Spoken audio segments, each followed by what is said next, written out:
ನಮಸ್ಕಾರ ಗೆಳೆಯರೆ, ಪಾಠಶಾಲಾ ಯೂಟ್ಯೂಬ್ ಚಾನಲ್ಗೆ ಸ್ವಾಗತ ಸುಸ್ವಾಗತ. ಇದೆ ನಾವು ಕೊಡಗು ಚಿಕ್ಕಮಗಳೂರು ಸಂಬಂಧಪಟ್ಟ ಡಿಸಿಸಿ ಬ್ಯಾಂಕ್, SDA, FDA ಏನೇನಿದೆ, ಯಾವ್ಯಾವ ಈ ಸಂಬಂಧಪಟ್ಟಂತ ಯಾವ್ಯಾವ ಕಾಲ್ ಆಗಿದಾವೆ, ಆ ರಿಕ್ರೂಟ್ಮೆಂಟ್ ಸಂಬಂಧಪಟ್ಟಂಗೆ most important repeated topics previous year ಇಂದ ತೆಗೆದಿರ್ತಕ್ಕಂಥದ್ದು ತಗೋಣ. ಕ್ವಶನ್ಸ್ ಡೆಫಿನೆಟ್ ಆಗಿ ಬಂದೇ ಬರ್ತವೆ.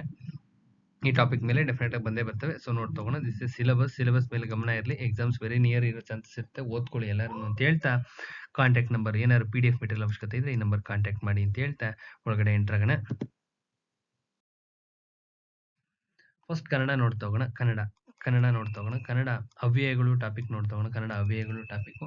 ಅವ್ಯಯಗಳು ಅಂದ್ರೆ ಏನು? ಅವ್ಯಯಗಳು ಅಂದ್ರೆ ನೀವನ್ನ ಕಂಡುಹಿಡಿತಕ್ಕಂಥ ವಿಧಾನ ಅಷ್ಟೇ ಬೇಕಾಗಿರೋದು. ಇದನ್ನ ಕಂಡುಹಿಡಿತಕ್ಕಂಥ ವಿಧಾನ ಅಷ್ಟು ಬಿಟ್ರೆ ಇನ್ನೇನಿಲ್ಲ. ಜಸ್ಟ್ ಕಂಡುಹಿಡಿತಕ್ಕಂಥ ವಿಧಾನ. ಎಕ್ಸಾಂಪಲ್ ಕೊಟ್ಟಿರ್ತಾರೆ, ಯಾವ್ದಾವ್ದು ಏನೇನು ಅಂತ ಗೊತ್ತಾಗಬೇಕಷ್ಟೇ. ನಾಮಪದ ಕ್ರಿಯಾಪದಗಳಂತೆ ಲಿಂಗ ವಚನ ವಿಭಕ್ತಿಗಳಿಂದ ರೂಪಭೇದವನ್ನು ಹೊಂದಿ ಏಕರೂಪವಾಗಿ ಬರ್ತಕ್ಕಂಥ ಶಬ್ದಗಳನ್ನ ಅವ್ಯಯಗಳು ಅಂತೇಳಿ ಕರಿತೀವಿ. ಸೊ ನೋಡ್ತೋಗೋಣ. ಸಾಮಾನ್ಯ ಅವ್ಯಯ ಟೈಪ್ಸ್ 8 ಇದಾವೆ. ಅನುಕರಣ ವ್ಯಯ, ಭಾವಸೂಚಕ ವ್ಯಯ, ಕ್ರಿಯಾರ್ಥಕ ವ್ಯಯ, ಸಂಬಂಧಕ ವ್ಯಯ, ಕೃತಾಂತ ವ್ಯಯ, ತದ್ದಿದಾಂತ ವ್ಯಯ, ಅವತರಣಾತ್ಮಕ ಅವ್ಯಯಗಳು ಅಂತವಿದಾವೆ. ಒಂದೊಂದೇ ನೋಡ್ತೋಗೋಣ. ಸಾಮಾನ್ಯ ವ್ಯಯ ಅಂದ್ರೆ ಏನು? ನೋಡ್ತೋಗೋಣ. ಸಾಮಾನ್ಯ ವ್ಯಯ ಕಂಡುಹಿಡಿತಕ್ಕಂಥ ವಿಧಾನ ಗೊತ್ತಾಗಬೇಕು. ಕ್ರಿಯೆ ನಡೀತಾ ಇರುತ್ತೆ, ಯಾವುದೋ ಒಂದು ಕ್ರಿಯೆ ನಡೀತಾ ಇರುತ್ತೆ, ಅದಕ್ಕೆ ಕಾಲ, ಸ್ಥಾನ, ರೀತಿ ಇವನ್ನ ತಿಳಿಸ್ತಕ್ಕಂಥ ಶಬ್ದಗಳನ್ನ ಸಾಮಾನ್ಯವಾಗಿರ್ತಕ್ಕಂಥ ಅವ್ಯಯಗಳು ಅಂತ ಹೇಳಿ ಕರಿತೀವಿ. ಕಾಲ ಆಗಿರ್ಬೋದು, ಸ್ಥಾನ ಆಗಿರ್ಬೋದು, ರೀತಿ ಆಗಿರ್ಬೋದು, ಇವು ಮೂರ ಮೇಲೆ ಡಿಪೆಂಡ್ ಆಗಿರುತ್ತೆ. ನೋಡ್ತೋಗೋಣ. ಒಂದು ಎಕ್ಸಾಂಪಲ್, ಅವನು ಆಮೇಲೆ ಬರುವನು, ಅವನು ಆಮೇಲೆ ಬರ್ತಾನೆ ಅಂತಕ್ಕಂಥ ವರ್ಡ್. ಅವನು ಆಮೇಲೆ ಬರ್ತಾನೆ ಅಂದ್ರೆ ಅದು ಆಮೇಲೆ ಅಂತಕ್ಕಂಥದ್ದು ಏನ್ ಸೂಚಿಸುತ್ತೆ? ಕಾಲವನ್ನ ಸೂಚಿಸುತ್ತೆ. ಒಂದ್ರ ಕತೆ ಮುಗೀತು. ಅದು ಇತ್ತ ಬರುತ್ತಿದೆ, ಅದ್ರ ಸ್ಥಾನ ಡಿಸ್ಪ್ಲೇಸ್ಮೆಂಟ್ ಆಗ್ತಾ ಇದೆ ಒಂದ್ ಕಡೆಯಿಂದ ಇನ್ನೊಂದ್ ಕಡೆಗೆ, ಅಲ್ಲಿಗೆ ಸ್ಥಾನದ ಕತೆ ಮುಗೀತು. ಅವಳು ಚೆನ್ನಾಗಿ ಹಾಡ್ತಾಳೆ, ಯಾವ ರೀತಿ ಆಡ್ತಾಳೆ? ಕ್ವಶನ್ ಟ್ಯಾಗ್ ಆಗ್ತಾ ಇದೆ. ಅವಳು ಯಾವ ರೀತಿ ಆಡ್ತಾಳೆ? ಚೆನ್ನಾಗಿ ಆಡ್ತಾಳೆ, ರೀತಿ ತರನು ಮುಗೀತು. ಈ ರೀತಿ ಆಮೇಲೆ, ಇತ್ತ, ಚೆನ್ನಾಗಿ, ಈ ತರ ವರ್ಡ್ಗಳು ಏನಾದ್ರು ಬಂತು ಅಂದ್ರೆ ದಟ್ ಈಸ್ ಕಾಲ್ಡ್ ಸಾಮಾನ್ಯ ಅವ್ಯಯ ಅಂತೇಳಿ ಕರಿತೀವಿ. ಎಕ್ಸಾಂಪಲ್, ಸುಮ್ಮನೆ, ಬೇಗನೆ, ನೆಟ್ಟನೆ, ತಟ್ಟನೆ, ಬಿಮ್ಮನೆ, ಅಂತೂ ಇಂತು, ಹಾಗೆ ಹೀಗೆ, ಒಡನೆ, ಕೂಡಲೇ, ಬೇಗ ಇವೆಷ್ಟನ್ನು ಬಹಾಟ್ ಮಾಡ್ಕೊಳ್ಳಿ. ಇದರಲ್ಲಿ ಯಾವ್ದಾದ್ರು ಒಂದು ಸೆಂಟೆನ್ಸ್ ಅಲ್ಲಿ ಯಾವ್ದಾದ್ರು ಒಂದು ವರ್ಡ್ ಬಂತು ಅಂದ್ರೆ ಅದು ಸಾಮಾನ್ಯ ಅವ್ಯಯ. ಸಿಂಪಲ್, 1 ಮಾರ್ಕ್ ಡೆಫಿನೆಟ್ ಆಗಿ ಬಂದೇ ಬರುತ್ತೆ. ನೆಕ್ಸ್ಟ್ ಅನುಕರಣ ವ್ಯಯ ಅಂತ ಇದೆ. ಅನುಕರಣ ವ್ಯಯ ಅಂದ್ರೆ ಸೌಂಡ್ಸ್ ಅಂತ ಗೊತ್ತಿರಬೇಕು. ಸೌಂಡ್ಸ್ ಅಂತ ಗೊತ್ತಾದ್ರೆ ಮುಗಿದೋಯ್ತಷ್ಟೇ. ಅರ್ಥವಿಲ್ಲದ ಅನುಕರಣ ಶಬ್ದಗಳನ್ನ ಅನುಕರಿಸ್ತಕ್ಕಂಥ ವಾಕ್ಯ ರೂಪಗಳಿಗೆ ಅನುಕರಣ ವ್ಯಯ ಅಂತ ಕರಿತೀವಿ. ಸೌಂಡ್ಸ್, ನೀರು, ಮರದಿಂದ ನೀರು ಪಟಪಟ ಅಂತ ಬರ್ತಾ ಇದೆ, ಗಾಳಿ ಸುಯ್ಯ ಅಂತ ಬೀಸ್ತಾ ಇದೆ, ಆಕಾಶದಲ್ಲಿ ಗುಡುಗುಡು ಶಬ್ದ ಬರ್ತಾ ಇದೆ, ಕರಕರ, ಪರಪರ, ರಪರಪ, ಡವಡವ, ಚಟ, ರೊಯ್ಯನೆ, ತಟ, ಚಟ, ಪಟಪಟ, ಇವ್ಯಾವ್ದಾರ ವರ್ಡ್ ಕಂಡು ಬಂತು ಅಂದ್ರೆ ದಟ್ ಈಸ್ ಕಾಲ್ಡ್ ಅನುಕರಣ ವ್ಯಯ ಅಂತ ಹೇಳ್ತೀವಿ. ಇನ್ನ ಭಾವಸೂಚಕ ವ್ಯಯಗಳು ಅಂದ್ರೆ ಮನಸ್ಸಿನಲ್ಲಿ ಏನಾದ್ರೂ ಹರ್ಷ, ಕೋಪ, ದುಃಖ, ಮೆಚ್ಚುಗೆ, ಆಕ್ಷೇಪ, ತಿರಸ್ಕಾರ ಏನೇ ಬಂದ್ರು ದಟ್ ಇಸ್ ಕಾಲ್ಡ್ ಭಾವನೆಗಳು ಸಂಬಂಧಪಟ್ಟಿದ್ದು ಭಾವಸೂಚಕ ವ್ಯಯ ಅಂತ ಕರಿತೀವಿ.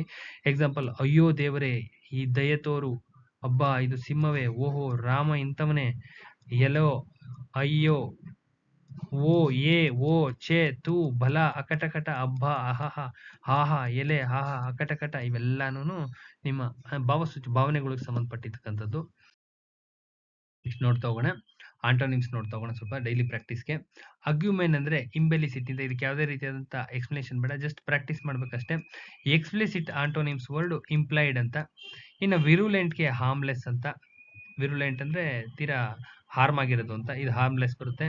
ಡಿಫಿಸಿಟ್ಗೆ ಸರ್ಪ್ಲೆಸ್ಸು, ಅಡ್ವರ್ಸಿಟಿಗೆ ಪ್ರಾಸ್ಪೆರಿಟಿ, ಪ್ಯಾಚಿಗೆ ಯೂನಿಫಾರ್ಮು, ಸ್ಟರ್ನಸ್ಗೆ ಲೇಜಿ, ವೇನ್ಗೆ ಪ್ರಾಸ್ಪರು, ಇಲ್ಲೆಜಿಬಲ್ಗೆ ರೀಡಬಲ್, ಕಾರ್ನಲ್ಗೆ ಸ್ಪಿರಿಚುವಲ್. ನೆಕ್ಸ್ಟ್ ಸಿನೋನಿಮ್ಸ್ ಸ್ವಲ್ಪ ನೋಡ್ತಾ ಹೋಗೋಣ. Synonyms 10 words. ಕಾಂಬಾಟ್ಗೆ ಫೈಟ್, ಸಬ್ಸೈಡ್ಗೆ ಸಬ್ಡ್ಯೂ, ಅಬ್ಸ್ಕಾಂಡ್ಗೆ ಫ್ಲೀ, ಗೇನ್ಸಿಗೆ ಕಾಂಟ್ರಾಡಿಕ್ಟ್, ಪ್ರೊಫೌಂಡ್ಗೆ ಡೀಪ್, ಫ್ರಾಸ್ಟರ್ಗೆ ನರ್ಚರ್, ಎನಿಗ್ಮಾಗೆ ಪಜಲ್, ಫಿಲ್ದಿಗೆ ಡರ್ಟಿ, ನಾಸ್ಟಾಲಜಿಕ್ಗೆ ಹೋಮ್ ಸಿಕ್ಕು, ಓವರ್ಸಿಗೆ ಸೂಪರ್ವೈಸು. ಇನ್ನ ಭಾರತೀಯ ಸಂವಿಧಾನದ ರಚನೆ, ಕಾನ್ಸ್ಟಿಟ್ಯೂಷನ್ ನೋಡ್ತೋಗೋಣ. ಸಂವಿಧಾನ ರಚನೆ ಬಗ್ಗೆ ನೋಡ್ತೋಗೋಣ. ಯಾವ ರೀತಿ, ಎಲ್ಲಿಂದ ಬಂತು, ಹಿಸ್ಟ್ರಿ ಮೇಲೆ ಒಂದು ಕ್ವಶನ್ ಡೆಫಿನೆಟ್ ಆಗಿ ತೆಗೆದಿರ್ತಾರೆ. 1 ಮಾರ್ಕ್ ಡೆಫಿನೆಟ್ ಆಗಿ ಇದ್ದೇ ಇರುತ್ತೆ. ಇನ್ನ ರೆಗ್ಯುಲೇಟಿಂಗ್ ಆಕ್ಟ್ ಫಸ್ಟ್ ಬಿಗಿನಿಂಗ್ ಆಗಿದ್ದು ಇಲ್ಲಿಂದನೇ. ರೆಗ್ಯುಲೇಟಿಂಗ್ ಆಕ್ಟ್ ಎಷ್ಟಲ್ಲಿ ಬಂತು ಅಂತ ಕೇಳ್ತಾ ಇರ್ತಾರೆ. 1773 ಫಿಟ್ ಇಂಡಿಯಾ ಆಕ್ಟ್ ಎಷ್ಟಲ್ಲಿ ಕೇಳ್ತಾ ಇರ್ತಾರೆ. 1784 ಇಂಪಾರ್ಟೆಂಟ್ ಇವೆಲ್ಲ ತೀರಾ ಇಂಪಾರ್ಟೆಂಟ್, ಇವೆರಡು ಇಂಪಾರ್ಟೆಂಟ್, ವೆರಿ ವೆರಿ ಇಂಪಾರ್ಟೆಂಟ್. ಎಷ್ಟನೇ ಇಸ್ವಿ ಅನ್ನೋದು ಇಂಪಾರ್ಟೆಂಟ್. ನೆಕ್ಸ್ಟ್ ನೋಡ್ತಾ ಹೋಗೋಣ. ಈಸ್ಟ್ ಇಂಡಿಯಾ ಕಂಪನಿ ಮೊದಲನೇ ಕಾಯ್ದೆ ಯಾವುದು ಅಂತ ಕೇಳ್ತಾ ಇರ್ತಾರೆ. ಇದೇನೇನೆ ಫಸ್ಟ್ ಓಪನಿಂಗ್ ಮಾಡಿದ್ದೇನೆ. ರಾಜಕೀಯ ಮತ್ತು ಆಡಳಿತ ಕಾರ್ಯಗಳನ್ನ ಈಸ್ಟ್ ಇಂಡಿಯಾ ಕಂಪನಿಗೆ ವಹಿಸ್ಕೊಡ್ತಾರೆ. ರಾಜಕೀಯನೂ ಕೊಟ್ಬಿಡ್ತಾರೆ, ಆಡಳಿತನೂ ಕೊಡ್ತಾರೆ. ಮುಂದೆ 1765 ನಲ್ಲಿ ರಾಬರ್ಟ್ ಕ್ಲೈವ್ ಬಂಗಾಳ ಪ್ರಾಂತ್ಯದಲ್ಲಿ ಜಾರಿಗೆ ತಂದಿದ್ದಂತ ದ್ವಿಮುಖ ಸರ್ಕಾರವನ್ನು ರದ್ದುಪಡಿಸ್ತಾರೆ. ದ್ವಿಮುಖ ಸರ್ಕಾರ ಡಯಾರ್ಕಿನ ರದ್ದುಪಡಿಸ್ತಾರೆ.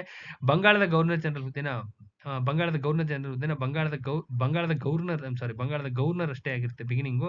ಅದನ್ನ ಬಂಗಾಳದ ಗವರ್ನರ್ ಜನರಲ್ ಆಗಿ ಕನ್ವರ್ಟ್ ಮಾಡ್ತಾರೆ. ಮುಂದೆ ಮೊದಲನೇ ಗವರ್ನರ್ ಜನರಲ್ ಆಗಿ ವಾರನ್ ಹೇಸ್ಟಿಂಗ್ ಅಧಿಕಾರಕ್ಕೆ ಬರ್ತಾನೆ. 1774 ನಲ್ಲಿ ಸುಪ್ರೀಂ ಕೋರ್ಟ್ ಸ್ಥಾಪನೆ ಆಗುತ್ತೆ. ಎಲಿಜಾ ಇಂಫೆ ಅವರು ಫಸ್ಟ್ ಸುಪ್ರೀಂ ಕೋರ್ಟ್ ಮುಖ್ಯ ನ್ಯಾಯಾಧೀಶರಾಗ್ತಾರೆ. ಕಂಪನಿ ನೌಕರು ಖಾಸಗಿ ವ್ಯವಹಾರದಲ್ಲಿ ಮಾಡಬಾರ್ದು ಅಂತೇಳಿ ಒಂದು ಆರ್ಡರ್ಸ್ ಮಾಡ್ಕೊಡ್ತಾರೆ. ನೆಕ್ಸ್ಟ್ ಫಿಟ್ ಇಂಡಿಯಾ ಆಕ್ಟ್ ನೋಡ್ತಾ ಹೋಗೋಣ. ಬೋರ್ಡ್ ಆಫ್ ಕಂಟ್ರೋಲ್ ನ ಸ್ಥಾಪನೆ ಮಾಡುತ್ತೆ. ಮತ್ತೆ ರಿಫಾರ್ಮ್ಸ್ ಆಗುತ್ತೆ. ಬೋರ್ಡ್ ಆಫ್ ಕಂಟ್ರೋಲ್ ಸ್ಥಾಪನೆ ಮಾಡುತ್ತೆ. ಗವರ್ನರ್ ಜನರಲ್ ನ ಸಲಹಾ ಸಮಿತಿ ಸದಸ್ಯ ಸಂಖ್ಯೆನ 3ಕ್ಕೆ ಏರಿಸ್ಕೊಡ್ತಾರೆ.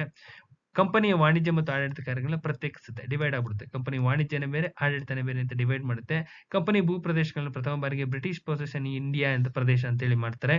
ಮುಂದೆ 1786 ನಲ್ಲಿ ಗವರ್ನರ್ ಜನರಲ್ ತನ್ನ ಭಾರತದಲ್ಲಿ ಈಸ್ಟ್ ಇಂಡಿಯಾ ಕಂಪನಿ ಸೇನಾಪಡೆ ಮುಖ್ಯಸ್ಥನನ್ನಾಗಿ ನೇಮಕ ಮಾಡ್ತದೆ. ಮುಂದೆ ಚಾರ್ಟರ್ ಕಾಯ್ದೆಗಳು 20 ವರ್ಷದ ಅಂತರದಲ್ಲಿ 4 ಚಾರ್ಟರ್ ಕಾಯ್ದೆಗಳು ಜಾರಿಗೆ ಬರ್ತವೆ. 1793 ಚಾರ್ಟರ್ ಕಾಯ್ದೆ ಏನ್ ಹೇಳುತ್ತಪ್ಪ ಅಂದ್ರೆ, ಕಂಪನಿಯ ಕಾರ್ಯಕಾರಿಣಿ ಕೆಲಸಗಾರರಿಗೆ ಭಾರತದ ಖಜಾನೆಯಿಂದ ವೇತನ ನೀಡೋದು ಅಂತ ಹೇಳುತ್ತೆ. ಕಂಪನಿ ಕಾರ್ಯಕಾರಿ ಕೆಲಸಗಾರ ಯಾರ್ಯಾರಿದ್ದಾರೆ ಅವರಿಗೆ ಭಾರತದ ಖಜಾನೆಯಿಂದ ವೇತನ ನೀಡಬೇಕು ಅಂತ ಹೇಳುತ್ತೆ. ಮುಂದಿನ 20 ವರ್ಷಗಳ ಕಾಲ ಭಾರತದಲ್ಲಿ ವ್ಯಾಪಾರ ಮಾಡೋದಕ್ಕೆ ಕಂಪ್ಲೀಟ್ ಅಥಾರಿಟಿ ಸಿಕ್ಕೋಗುತ್ತೆ. ಸೇನಾ ಮುಖ್ಯಸ್ಥನು ಕೌನ್ಸಿಲ್ನ ಸದಸ್ಯನಾಗದಂತೆ ನಿರ್ಬಂಧ ವಿಧಿಸುತ್ತೆ. ಇದು ಇಂಪಾರ್ಟೆಂಟ್. ಇನ್ನು 1813 ಕಾಮನ್ ಆಗಿ ತೆಗಿತಾ ಇರ್ತಾರೆ. Very very important. ಯಾಕಂದ್ರೆ ಬ್ರಿಟಿಷ್ ಇಂಡಿಯಾ ವಸಾಹತು ಪ್ರದೇಶಗಳು ಬ್ರಿಟಿಷ್ ಸಾರ್ವಭೌಮತ್ವಕ್ಕೆ ಒಳಪಟ್ಟಿದೆ ಅಂತೇಳಿ ಘೋಷಣೆ ಮಾಡ್ತಾರೆ. ಚಹಾ, ಅಫೀಮು, ಚೀನಾದೊಂದಿಗೆ ವ್ಯಾಪಾರವನ್ನು ಹೊರತುಪಡಿಸಿ ಏಕಸ್ಯಾಮ್ಯವನ್ನು ಕೊನೆಗೊಳಿಸ್ಕೊತಾರೆ. ಚಹಾ ಉಳಿಸ್ಕೋತಾರೆ, ಅಫೀಮ್ ಉಳಿಸ್ಕೋತಾರೆ, ಚೀನಾದೊಂದಿಗೆ ವ್ಯಾಪಾರವನ್ನ ಮೊನೋಪಲಿ ಉಳಿಸ್ಕೋತಾರೆ. ಅಂದ್ರೆ ಸಂಪೂರ್ಣವಾದ ಅಧಿಕಾರ ಅವ್ರ ಕೈಲೇ ಇರುತ್ತೆ, ಮಿಕ್ಕಿದೆಲ್ಲನೂ ತೆಗಿತಾರೆ. ಭಾರತಕ್ಕೆ ಶಿಕ್ಷಣಕ್ಕಾಗಿ ₹1,00,000 ಯಾವ ಚಾರ್ಟರ್ ಕಾಯ್ದೆ ಮುಖಾಂತರ ಅಂದ್ರೆ 1 ಲಕ್ಷ ಇದೆ. 1813 ಚಾರ್ಟರ್ ಕಾಯ್ದೆ ಕ್ರೈಸ್ತ ಮಿಷನರಿಗಳಿಗೆ ಭಾರತದ ಪ್ರಚಾರ ಮಾಡಕ್ಕೆ ಅವಕಾಶ ಮಾಡಿಕೊಡ್ತಾರೆ. ಮುಂದೆ 1833 ಚಾರ್ಟರ್ ಕಾಯ್ದೆನಲ್ಲಿ ಬಂಗಾಳದ ಗವರ್ನರ್ ಜನರಲ್ನ ಭಾರತದ ಗವರ್ನರ್ ಜನರಲ್ ಅಂತೇಳಿ ನಾಮಕರಣ ಮಾಡ್ಕೊಡ್ತಾರೆ. ಭಾರತದ ಮೊದಲ ಗವರ್ನರ್ ಜನರಲ್ ಆಗಿ ಲಾರ್ಡ್ ವಿಲಿಯಂ ಬೆಂಟಿಂಗ್ ನೇಮಕ ಆಗ್ತಾರೆ. ಲಾರ್ಡ್ ವಿಲಿಯಂ ಬರ್ತಾರೆ ಮೊದಲ ಗವರ್ನರ್ ಜನರಲ್. ಭಾರತದ ಮೊದಲ ಗವರ್ನರ್ ಜನರಲ್ ಆಗಿ ಲಾರ್ಡ್ ವಿಲಿಯಂ ಬೆಂಟಿಂಗ್ ಬರ್ತಾರೆ. ಭಾರತದ ನಿಯಂತ್ರಣ ನಿಮ್ಮ ನಾಗರಿಕ ಮತ್ತು ಮಿಲಿಟರಿ ಎಲ್ಲ ಗವರ್ನರ್ ಜನರಲ್ ಅಲ್ಲಿ ಕೇಂದ್ರೀಕೃತವಾಗುತ್ತೆ. ಕಂಪ್ಲೀಟ್ ಅವನ ಅಥಾರಿಟಿ ಕೊಟ್ಟೋಗುತ್ತೆ. ಗವರ್ನರ್ ಜನರಲ್ ಮತ್ತು ಆತನ ಪರಿಷತ್ತಿನ ಭಾರತ ಸರ್ಕಾರ ಅಂತೇಳಿ ಗುರುತಿಸ್ತಾರೆ. ಇನ್ನ ಈ ಕಾಯ್ದೆ ಸೆಂಟ್ ಹೆಲೆನಾ ಕಾಯ್ದೆ ಅಂತೇಳಿ ಫೇಮಸ್ ಆಗುತ್ತೆ. ಕೇಳ್ಬೋದು, ಸೆಂಟ್ ಹೆಲೆನಾ ಕಾಯ್ದೆ ಅಂತೇಳಿ ಫೇಮಸ್ ಆಗುತ್ತೆ. ನೆಕ್ಸ್ಟ್ ಲಾರ್ಡ್ ಮೆಕಾಲೆ ಅವರ ಅಧ್ಯಕ್ಷತೆಯಲ್ಲಿ ಒಂದು ಕಾನೂನು ಆಯೋಗವನ್ನು ನೇಮಕ ಮಾಡಲಾಗುತ್ತೆ. ಲಾರ್ಡ್ ಮೆಕಾಲೆ ಅಧ್ಯಕ್ಷತೆಯಲ್ಲಿ ಕಾನೂನು ಆಯೋಗ, ಫಸ್ಟ್ ಕಾನೂನು ಆಯೋಗ ಲಾರ್ಡ್ ಮೆಕಾಲೆನೆ. ಇನ್ನು ಗವರ್ನರ್ ಜನರಲ್ ಅವರ ಕಾರ್ಯಕಾರಿ ಮಂಡಳಿಗೆ 4 ಜನ ಸದಸ್ಯರನ್ನ ಕಾನೂನು ಸದಸ್ಯರನ್ನ ಸೇರ್ಪಡೆ ಮಾಡ್ಕೋತಾರೆ.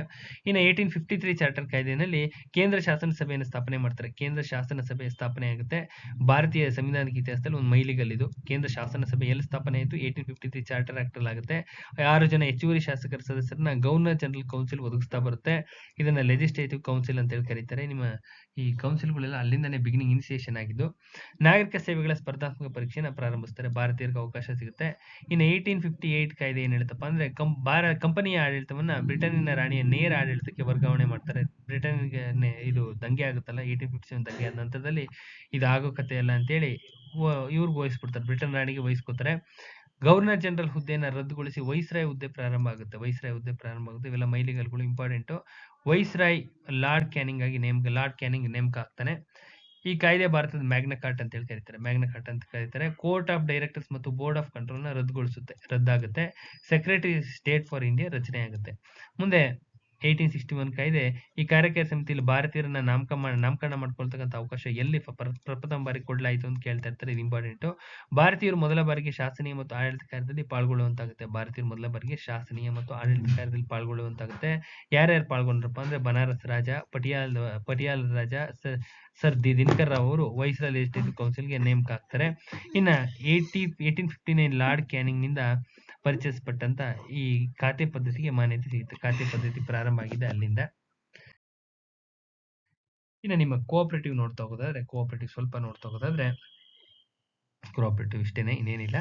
ಕರ್ನಾಟಕ ಸಹಕಾರ ಸಂಘಗಳ ಕಾಯ್ದೆ ಇಂಪಾರ್ಟೆಂಟ್ ಆಗುತ್ತೆ. ಇದ್ರಲ್ಲಿ ಕ್ವಶನ್ಸ್ ಒಂದು 10 ಕ್ವಶನ್ಸ್ ಬರೋ ಚಾನ್ಸಸ್ ಇರುತ್ತೆ. ನೋಡ್ತಾ ಹೋಗೋಣ. ಯಾವಾಗ ಇದು ಮಾಡಿದ್ರು ಅಂತ ನೋಡ್ತಾ ಹೋಗೋಣ. ಬಿಗಿನಿಂಗ್ ಅಲ್ಲಿ ಕರ್ನಾಟಕ ರಾಜ್ಯ ಸಹಕಾರ ಸಂಘಗಳ ಕಾಯ್ದೆ 1915 ಆಗಸ್ಟ್ 20ನೇ ತಾರೀಕು ರಾಜ್ಯ ಪತ್ರದಲ್ಲಿ ಪ್ರಕಟಣೆಗೊಳ್ಳುತ್ತೆ. ರಾಜ್ಯ ಪತ್ರದಲ್ಲಿ ಪ್ರಕಟಣೆಗೊಂಡ ದಿನ ಕೇಳ್ತಾ ಇರ್ತಾರೆ. ಇನ್ನು ರಾಷ್ಟ್ರಪತಿ ಸಿಗ್ನೇಚರ್ ಆಗಿದ್ದು ಆಗಸ್ಟ್ 11, 1959ನೇ ತಾರೀಕು. ಇನ್ನ ಒಟ್ಟು ಎಷ್ಟು ಪ್ರಕರಣ ಇದಾವಪ್ಪ ಅಂದ್ರೆ 132 ಪ್ರಕರಣ ಇದಾವೆ. 15 ಅಧ್ಯಾಯಗಳಿದಾವೆ. 15 ಅಧ್ಯಾಯ ಇದಾವೆ, 132 ಪ್ರಕರಣ ಇದಾವೆ. ಇದರಲ್ಲಿ ಪರಿಚ್ಛೇದ 1 ಹೆಸರು, ವ್ಯಾಪ್ತಿ, ಪ್ರಾರಂಭವನ್ನು ತಿಳಿಸುತ್ತೆ. ಇದೇನು ಕೇಳಲ್ಲ, ಇಲ್ಲಿಂದ ಸ್ಟಾರ್ಟ್ ಆಗುತ್ತೆ. ಇಂಪಾರ್ಟೆಂಟ್ ಇದು. ಈ ಅನೇಕ ವಿಷಯಗಳ ಜೊತೆಯಲ್ಲಿ ಅಪೆಕ್ಸ್ ಸಂಘ ಅಂದ್ರೆ ಯಾವುದು, ಕಾರ್ಯಕ್ಷೇತ್ರ ಅಂದ್ರೆ ಏನು, ಸಹಾಯ ಪಡೆದ ಸಂಘ ಅಂದ್ರೆ ಏನು, ಸಹಕಾರ ಬ್ಯಾಂಕ್ ಅಂದ್ರೆ ಏನು, ಇವೆಲ್ಲಾನು ಕೇಳ್ತಾ ಬರ್ತಾರೆ. ಅಪೆಕ್ಸ್ ಸಂಘ ಅಂದ್ರೆ ಸಂಪೂರ್ಣ ರಾಜ್ಯಾದ್ಯಂತ ತನ್ನ ಕಾರ್ಯಕ್ಷೇತ್ರವನ್ನು ಹೊಂದಿರತಕ್ಕಂಥ ಸಂಘವನ್ನು ಅಪೆಕ್ಸ್ ಸಂಘ ಅಂತೇಳಿ ಕರೀತಾರೆ.